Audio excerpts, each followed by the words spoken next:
تقييم لعيبه نادي الزمالك النهارده يا جماعه امام كايزر تشيفز بعد التعادل 1-1. النهارده يا جماعه هنبتدي بتقييم المدير الفني، ولو حد منتظر ان انا اديله حاجه غير الصفر فما يكملش الفيديو احسن.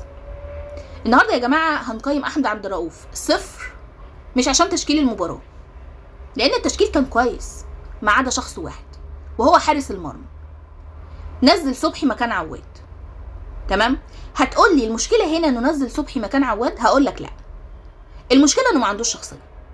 عارف لو هو من الاول مقتنع بصبحي مكان عواد كنت هقول لك عادي، دي اراء، مع ان انا مش مقتنع، بس هقول لك دي اراء مدير فني ولازم نحترمها لحد ما يثبت العكس، صح؟ لكن انا من اول ما شفت التشكيل وانا معترضه. عارفين ليه؟ بسبب الاشاعه اللي طلعت امبارح وطلعت صحيحه النهارده، ان صبحي وقف اوامر عليا. فاحمد عبد الرؤوف صفر. حراسه المرمى محمد صبحي صفر. ليه؟ لانه بكل بساطه دخل فيه جون فضيحه، ده اقل ما يقال عليه، في اخر 3 دقايق في الوقت الضايع، وغلطه منه مش من حد غيره. كره سهله وفي ايده، دخلها بايده، تمام؟ يبقى صبحي معانا تاني صفر.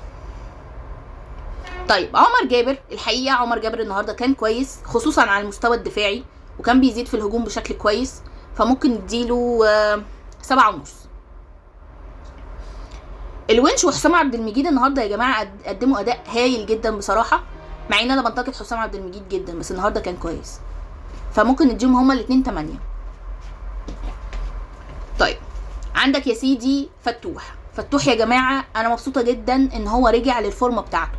فتوح من اهم عناصر الزمالك، بل كمان هو من ابناء الزمالك، فاكيد احنا بنفرح جدا لما بيرجع لمستواه.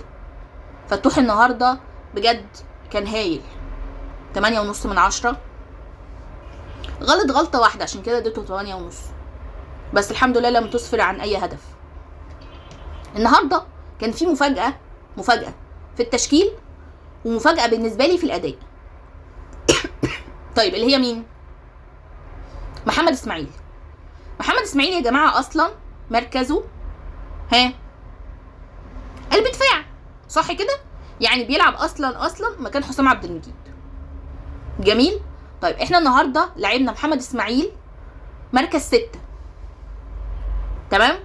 طيب هل المشكله ان هو غير مركزه يعني؟ لا، هقولك ان هو راجع من اصابه، ثانيا غير مركزه فجاه في ماتش بره ارضك في افريقيا قدام فرقه من جنوب افريقيا الساعه 3 العصر.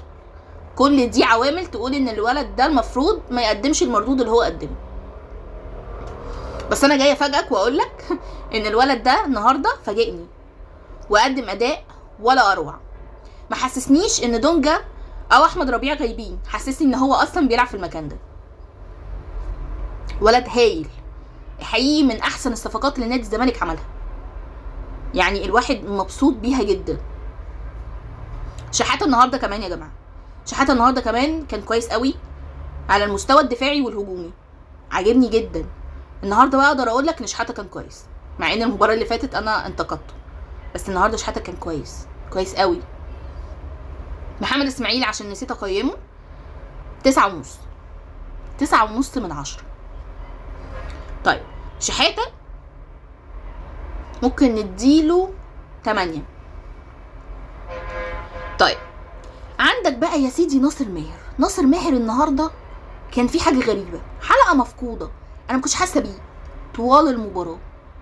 ليه؟ مش فاهمه والله العظيم. بالنسبه لي كان لغز النهارده ناصر ماهر، مش هو اللي انا متوقعاه منه، يعني انا كنت متوقعه مردود احسن من كده كتير، بس ما حسيتش بيه، فممكن نديله 2.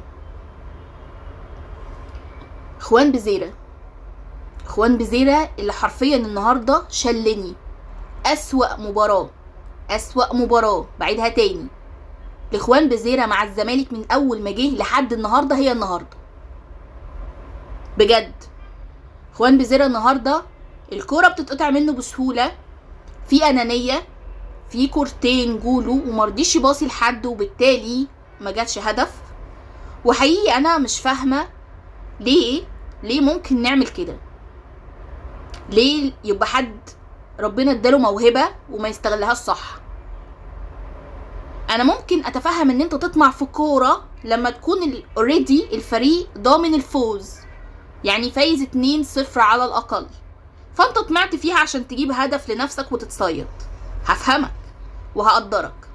بس كونك انك تطمع في كوره واحنا كسبانين 1-0 والفريق التاني بيهجم، ده غباء، وانا ما بحبش الغباء. فاخوان بزيرة النهارده يا جماعه 0 ينضم مع اخواته بقى. طيب شيكو بنزا اللي ما يعرفنيش انا يا جماعه وشيكو بنزا يعني مش عايزه اقول لك شللني والله، بس عايزه اقول لك بقى ان النهارده شيكو بنزا كان احسن من خوان بزيرة، ودي كانت صدمه بالنسبه لي، صدمه. بيرجع يدافع شيكو بنزا، انت متخيل؟ على المستوى الهجومي كان احسن كتير، كان في فعاليه احسن، كان ليه ضربه جزاء لم تحتسب النهارده بس مش هتكلم عليها عشان ده متوقع، يعني مفيش فار اصلا. عايزه اقول ان شيكو بنزا النهارده يا جماعه يستحق التحيه. ليه؟ مش عشان هو كان اداؤه واو، لا، بس عشان اداؤه كان احسن كتير من الماتشات اللي فاتت. تمام؟ كان عنده شويه ميس باص كده شالتني شويه، بس كان احسن كتير، فممكن نديله 6.5. عندك النهارده سيف الجزيري اللي بسببه النهارده قدرنا نتعادل اصلا. اصل انت لو ما كانش دخلت الجون بتاع الجزيري ده في الشوط الاول كان زمانك دلوقتي خسران 1-0، صح؟ فسيف الجزيري هو السبب ان انت تجيب جون اصلا، لان الجون كان صعب بصراحه. فسيف الجزيري بالنسبه لي النهارده كان جامد، بعيدا كمان عن الهدف اللي جاب، كان كويس وتحركاته كلها حلوه، فممكن نديله 9. طبعا البدلاء نزلوا النهارده، في بنتايك كان كويس، احمد شريف ملحقش قوي وهينزل اخر 7 دقايق هو وادم كايد، فمش هقدر احكم عليه قوي، فبس ممكن نديلهم 5 هما الاتنين. عدي نزل مكان سيف الجزيري، ضيع واحده كده كالعاده، فممكن نديله 3. عامه هي مباراه بالنسبه لي انا للنسيان، مش عشان اللعيبه كانت وحشه، لا، عشان احنا النتيجه كانت وحشه، ما كناش نستحق النتيجه دي لولا الحارس الاعظم بتاعنا. اتمنى انه نادي الزمالك ما يعملش المصايب دي تاني. ثانيا اتمنى ان احنا نتأهل من المجموعه دي، لانه احنا في حاله يرثى لها. تمام؟ وبالمنظر اللي انا شايفاه ده احنا داخلين على ثواب،